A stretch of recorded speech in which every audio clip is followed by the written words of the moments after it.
समुद्र तल से 14,700 फीट की ऊंचाई पर स्थित आदि कैलाश।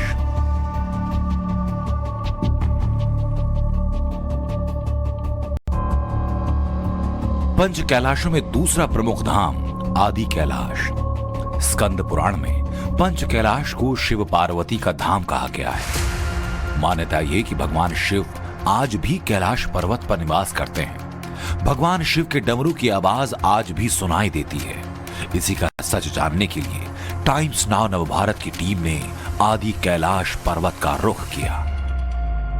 14,500 फीट की ऊंचाई पर इस वक्त हम यहाँ पर हैं। तेज हवाएं आप यहाँ पर देख सकते हैं कितनी जोरदार तरीके से चल रही हैं कि खुद को संभालना मुश्किल हो रहा है।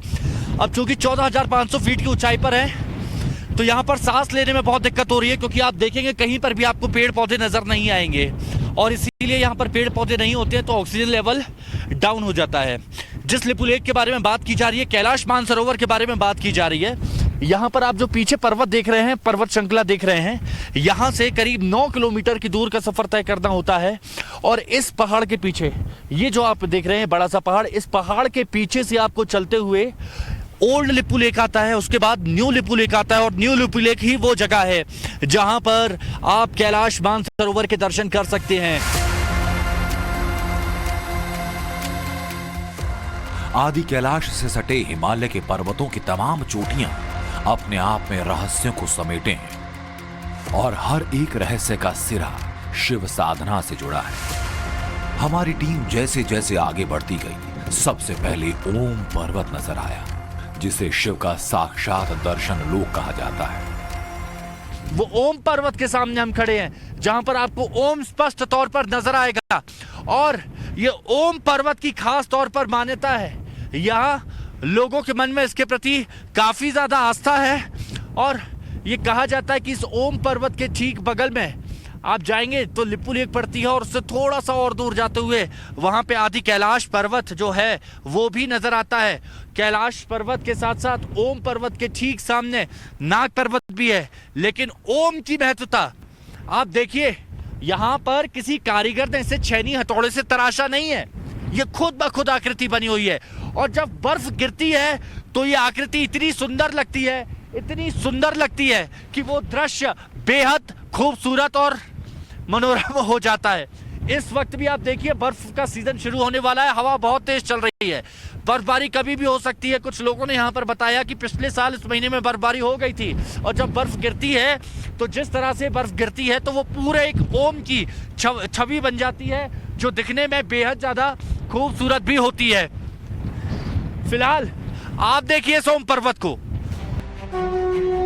ओम पर्वत के ही करीब नाभि डांग है।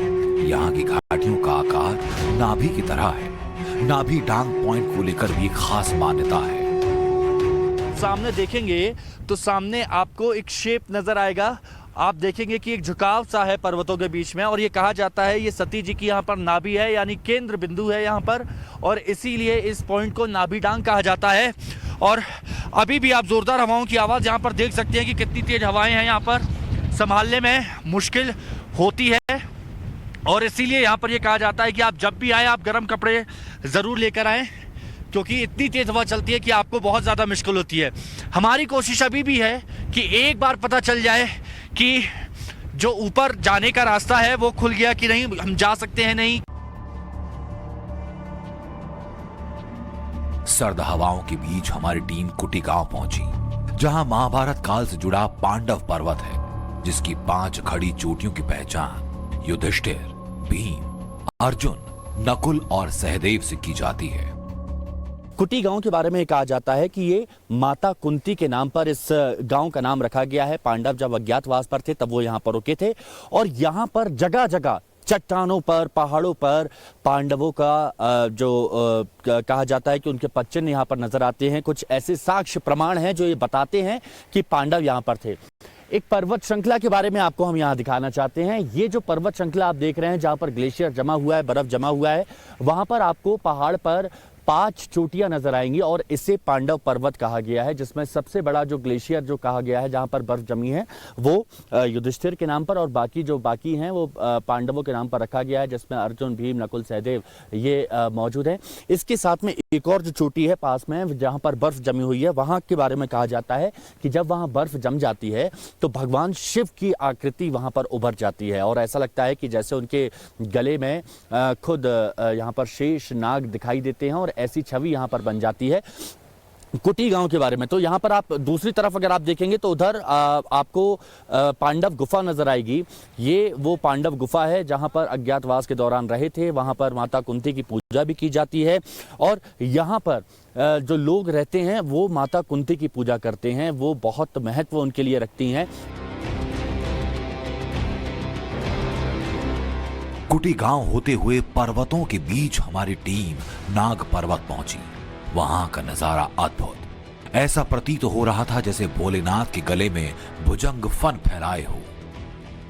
इस तरफ मेरे दाईं तरफ अगर आप देखेंगे तो एक पर्वतीय श्रृंखला आपको ऊंचाई पर नजर आ रही है। हालांकि कुछ बादलों से इस वक्त वो ढकी हुई है, लेकिन सबसे ऊंचाई पर अगर आप जाकर देखेंगे तो वहां पर आपको एक नाग की आकार नजर आएगा, जिसे शेष नाग भी कहा जाता है, जो भगवान शिव के गले में रहता है और इसीलिए इस पर्वत की मान्यता भी यहां पर काफी ज्यादा मानी गई है।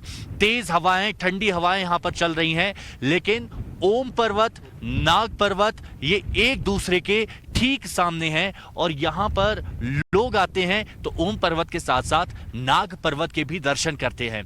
अभी हमारी कोशिश ये है कि उस जगह पर लेकर जाएं आपको जो नाभी डांग से 9 किलोमीटर की दूरी पर है और वहां पर आप देख पाएंगे कि कैसे हमारे ही देश से, हमारे ही देश की सीमा से कैलाश मानसरोवर के दर्शन होते हैं। आदि कैलाश पर हम जैसे जैसे आगे बढ़ रहे थे, रोमांच बढ़ता जा रहा था। साधना की लकीर लंबी खींचती जा रही थी।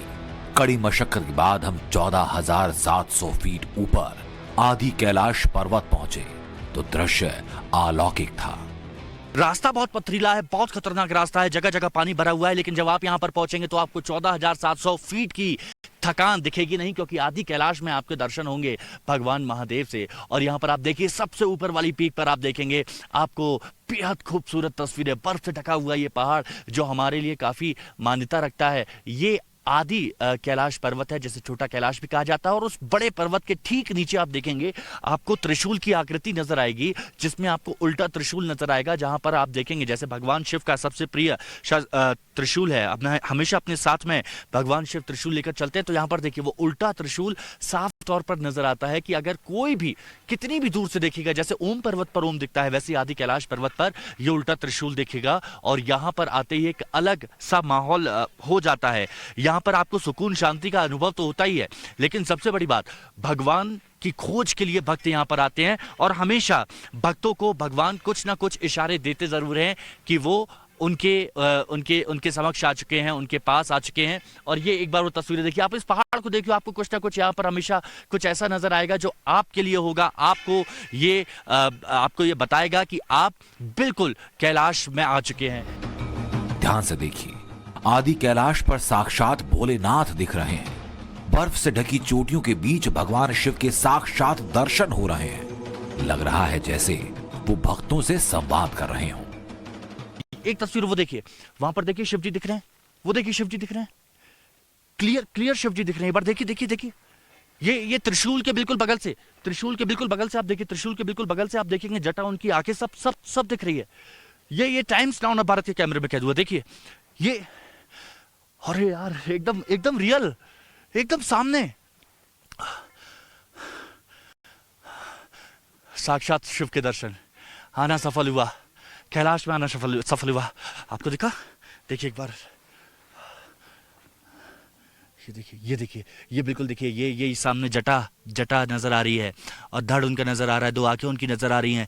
ये आप देखिए उनकी जटाएं यहाँ पर साफ नजर आ रही हैं, पूरा धड़ नजर आ रहा है और जिस तरह के वो अंग वस्त्र पहनते हैं वो भी साफ यहाँ पर नजर आ रहा है। और हम लोग लिटरली अपनी आंखों पर भरोसा नहीं कर पा रहे, हम बिलीव नहीं कर पा रहे, क्योंकि आप जब ऐसी जगह पर आते हैं और आपको ऐसा कुछ दिख जाता है तो ये एक साक्षात एक क्या संकेत है कि आप भगवान शिव के पास आए हैं और उन्होंने स्वीकार किया है कि आप यहाँ पर आए हैं। आप देखिए कितना सुंदर, कितना प्यारा दृश्य है ये हमने सोचा नहीं था और ये हमें यहाँ पर दिख रहा है, ये अद्भुत, अविश्वसनीय। सारी थकान मिट गई। आदि कैलाश को साक्षात देखना अपने आप में गहरा आध्यात्मिक अनुभव हासिल करने जैसा है। स्थानीय लोगों का कहना यह कि चोटियों पर जमी बर्फ के बीच वो शिव की आकृति को तलाशते हैं, फिर साधना में लीन हो जाते हैं। अगर कोई सच्चे मन से आस्था लेकर के आते हैं तो उस इसमें बादल छट जाता है, सामने ओम पर्वत दिखाई देता है।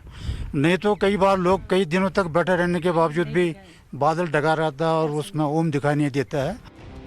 मान्यताओं के मुताबिक भोलेनाथ जब माता पार्वती से विवाह के लिए जा रहे थे तो इसी जगह पर उन्होंने अपना पड़ाव डाला था। कैलाश मानसरोवर यात्रा के बाद आदि कैलाश यात्रा को सबसे पवित्र माना जाता है।